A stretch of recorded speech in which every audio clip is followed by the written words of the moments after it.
तो भाई लोग, क्या होगा अगर हमें ब्रांड न्यू डे में एक इविल वर्जन ऑफ स्पाइडरमैन देखने को मिले। एक ऐसा सुपर हीरो जो हमेशा अपनी असली पावर को कंट्रोल करके चलता है। अगर वही कंट्रोल खोना शुरू कर दे तो जो पीटर पाकर अपने पंचेस को होल्ड बैक करता था, अगर वही फुल पावर पे आ जाए तो वो भी बिना कंट्रोल के। तो आज इसी मिस्ट्री का जवाब देने की कोशिश करेंगे।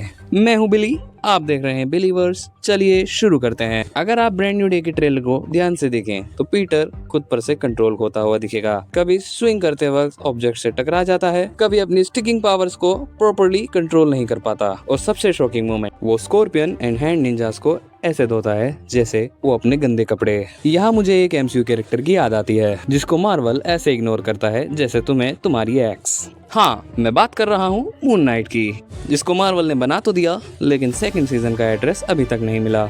मार्वल वालों, सेकंड सीजन बना दो यार। तो पीटर की हालत बिल्कुल Mark Spector and Steven Grant जैसी लग रही है। जब जैक लॉकली टेक ओवर करता है तो वो दोनों ये नहीं जान पाते कि सामने वाले बंदे को किसने पेला, और ये बहुत ही डेंजरस हो सकता है पीटर के लिए, या बोलूं उसके विलन्स के लिए। हो सकता है हमें बिल्कुल वैसा ही स्पाइडरमैन देखने को मिले जैसा नो वे होम में एंड्रू गारफील्ड के स्पाइडरमैन ने बताया था कि ग्वेन स्टेसी की डेथ के बाद I stop pulling my punches. और इस लाइन का मतलब मार्वल फैंस अच्छे से जानते हैं। अब कुछ लोग ये सोच रहे होंगे कि यार, नो वे होम में पीटर को हमने बिल्कुल नॉर्मल देखा था, अब क्या इसने स्टेरॉइड्स ले लिए क्या? तो यही एंट्री होती है एक लेजेंडरी कॉमिक स्टोरी लाइन की, द अदर, इवॉल्व और डाई। पूरी कॉमिक एक्सप्लेन करूंगा तो वीडियो मूवी बन जाएगी।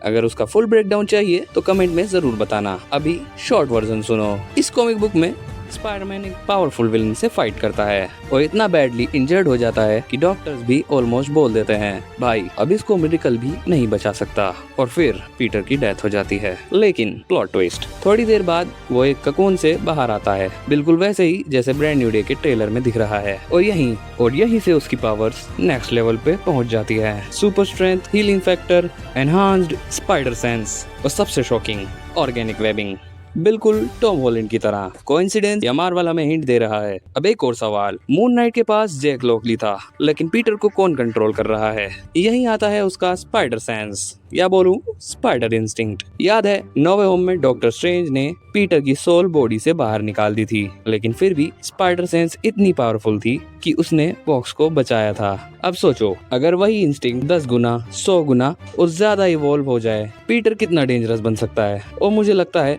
ब्रांड न्यू डे इसी डायरेक्शन में जा सकती है। अब जरा एक और क्रेजी थ्योरी सुनो। इसी अनस्टेबल फेज में अगर वेनम पीटर के ऊपर बॉन्ड कर गया तो हो सकता है ये हमें ब्रांड न्यू डे के पोस्ट क्रेडिट सीन में या सीधा डूम्सडे और सीक्रेट वॉर्स में देखने को मिले। और अगर वेनम ने पीटर को चूज कर लिया तो चांसेस काफी बढ़ जाते हैं कि पीटर डूम की साइड चला जाए। वैसे भी डूम का फेस टोनी स्टार्क जैसा है, वेनम अपने होस्ट के इमोशंस को और डार्क बना देता है, बिल्कुल स्पाइडरमैन 3 के टोबी मैगवायर की तरह, जहां राइट और रॉन्ग के बीच की लाइन गायब हो चुकी थी।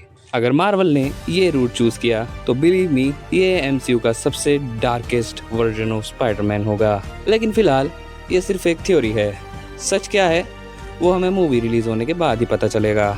अगर ये वीडियो पसंद आई हो तो बिलीवर्स को सब्सक्राइब करना, वीडियो लाइक करो और उस दोस्त के साथ शेयर करो जो हर दूसरे दिन बोलता है भाई मार्वल और डीसी का एनसाइक्लोपीडिया में ही हूँ। मैं मिलता हूँ अगले वीडियो में, तब तक के लिए I love you 3000.